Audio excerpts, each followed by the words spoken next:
Thank you. Yeah, very good match. Yeah, great match under the conditions. Obviously, it's tricky when it's very swirly, but yeah, felt good. Felt good throughout the whole match. Played well.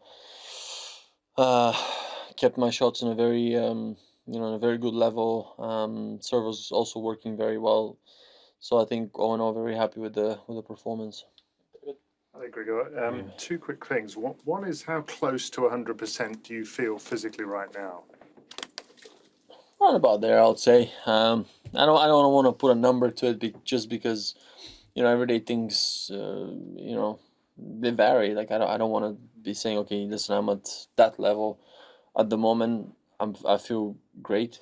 I'm pain free. I've done quite sufficient amount of work before the tournament began. So as I said, overall every day has been positive, and I feel like I'm building off that, which makes me, I think, not only happy but excited for what's to come. And secondly, given the troubles you've had over the last year or two physically, are you able to go into matches not thinking about your body now? Because it must be a little traumatic to think of the times when it's kind of let you down in matches. Of course, yeah, good point. I think that's why you have all the everybody around you or your team to keep you, in a way to keep you honest with whatever is going on with your body. The amount of scans and MRIs and X-rays, whatever is it that I've done throughout this amount of time. It can only confirms where you're at, but it's always like ultimately you're the one that gets to that point of um um thinking or not thinking. It's a very fine line, to be honest with you. Some days it's inevitable just because you wake up and you feel something, but this is also a place where I'm entering in my career that I have to accept the fact that there's gonna be something every single day. So I live with it and I'm okay with it. And as long as I've gone to work, match, tennis tournament, whatever it is, and I've done 100% of myself, then I've done my duty. Grigor, are you someone who watches back highlights of their matches, like on YouTube, that sort of thing? And if and when you do you think they give a kind of accurate reflection of the match, or are you ever like, oh, I remember hitting a great shot, and that's not on it, or I played better than that? I like to watch sometimes, not all the time. Definitely not all the time. I think also the game has changed so much, so I try also not to go too far back of my of my highlights. It's just sometimes it's to feel good, watching to feel good. But I mean, now that there's so much more of an information you can get. I think ATP provides quite a bit of information and in terms of stats and all that. And I think this is what the coaches actually need the most. Where we're at, I believe everybody's playing a great tennis.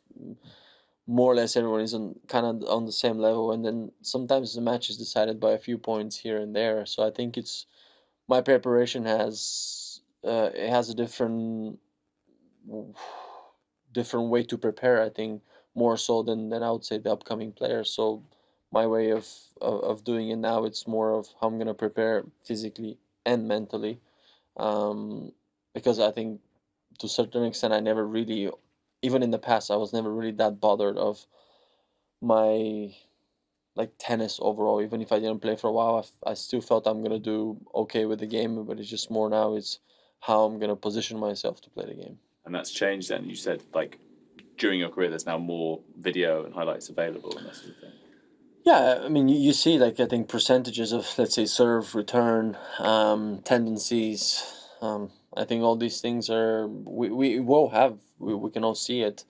Um, and I think as a player, it's good to have that knowledge, but I always try to, honestly, I always try to minimize everything because I think too much information, for me personally, it doesn't really work. Stay in the front row. Grigor, from a technical point of view, your one-handed backhand, it's becoming more and more rare at the highest level in the tour. We have Renzo Musetti now, who had a great breakthrough in the terms of ranking. Stefanos is struggling. Do you feel somehow alone sometimes doing this somehow vintage shot? And how do you understand great the strengthness and the weakness of that kind of shot? Because you can spin more, but of course you have some troubles sometimes returning. How do you manage it in this faster and faster tennis? Just like life, ups and downs, man. Same thing. Backhand with one hand is the same thing over and over again. But once you hit it, feels like jackpot. Listen, I think over the course of the next years we'll see it less and less. It's just how it is. The tennis has sped up so much. Everybody's hitting harder, stronger of both wings. There's not enough time. But for me, I'm forever gonna be a one-hander guy. Whatever I say, like I'm so biased that it's probably the worst question to ask me. But you can still capitalize on that. I always say, even.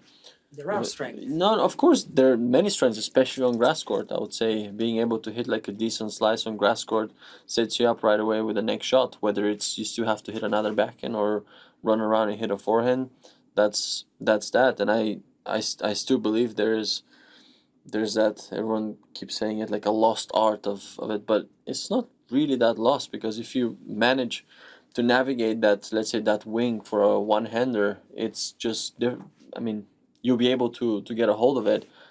Is it more difficult? Of course. Do you have to work way more with your body? Yes, but it again, on the other side, it has its pluses. So it's really I think up to the player to understand their wing, especially of the backhand with one hand. Fine. Hi, Grigor. Players with a smaller budget rather take a physical trainer with them on tour than an experienced tennis coach, also because they rely on their own tennis experience. Do you think that that's smart? Meaning, if they cannot afford to have somebody with them, you mean? Yeah, but Yeah. so if they have to choose because of financial aspects. Oh, yeah, between a tennis coach and a fitness coach? exactly. I think that particular question, I'd say is very personal. I think it depends. I think where you're at in your career. Meaning Yeah, even for if example, even if you're upcoming, yeah. Yeah, I mean, you need to also be like realistic of what is it that you need right now the most.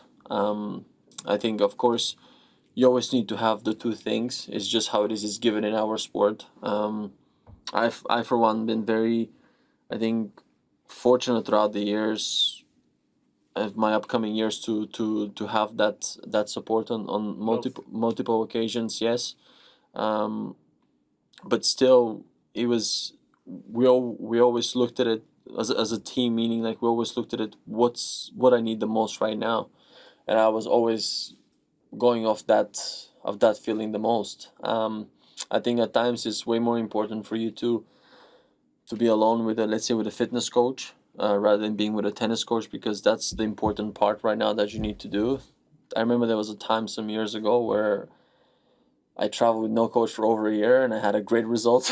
So I've seen the both sides of the coin on that. and you had a fitness coach. With Actually I had nobody with me. That's now that I think about it.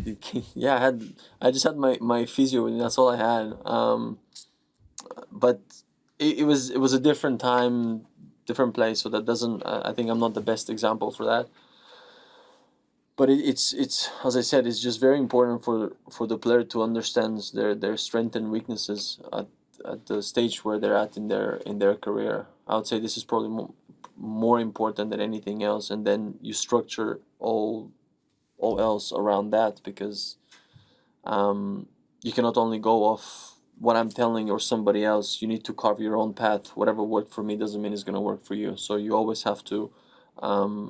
That's why I always say you always have to look on your side of the net. Go to Willie then, Reem. What are your thoughts about your next opponent, and what do you appreciate most about his game and his climb? I mean, I'm here to play. I'm here to play. As I said, I feel great, and after 3 matches to be where I'm at physically really gives me a good and positive and upbeat way to get out there and play my game. That's all I want, is to put myself in those type of positions to get out there and play against. I mean, these guys right now. This is the most, in a way, the most important thing for me.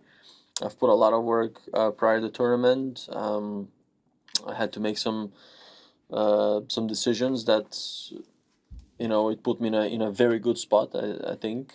And yeah, will it be an easy match? No, if you're asking me that, definitely not. I don't expect that either. So, but yeah, I'm just looking forward to it. That's that. I mean, there's not much on that end. But what do you appreciate most about Yannick's game?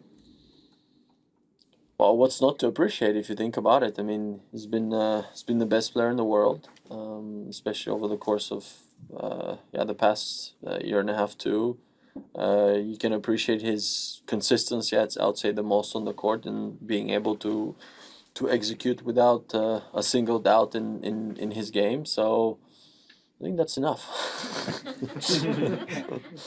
Grigor, I'm just wondering, the matchup on grass with Sinner, do you see it as a different kind of challenge compared to the previous matches that you had with him? Do you favor yourself a little bit because of the grass? I mean, also the grass is very, very different right now. I mean, if you would have asked me a couple of years ago, maybe it was a bit faster, then I would think, yeah. But at the moment, as I said, everyone is playing good on grass, and the grass evens out the game a little bit. I'll say this year especially. But again, in the same time, I know what I want to do out there.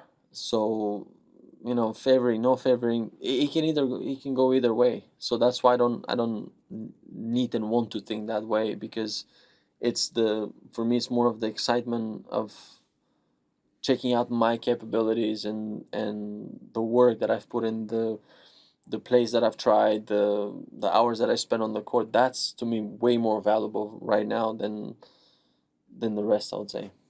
Time for one more, just here on the left. Hi, Hugo. I'm leaving ahead to Monday. Does playing world number one in the Grand Slam tournament feel more sentimental to you compared to playing world number one 10 years ago? I mean, like, good question. I don't know. I think, of course, it's the slams that we always wanna do well, and you wanna win, and you wanna push yourself the most. But again, this particular match for me, I don't, with all due respect, I don't rate it as wow match. It's just another day for me to perform. It's, as I said, it's been difficult 6-7 months for me. Like, I put a lot of work, I've struggled a lot, so that match has meaning for myself more so than anything else. But do I want to put a bigger occasion to it? No, really. I think I'm very content with what it is. As I said, I've put quite a bit of work. I'm very, very positive at the stage where I'm at. Again, physically is probably the number one thing that I really need the most, and it's there right now. And the rest is having fun. I mean, this is important. We're in the second win of Wimbledon. I mean, let's have fun.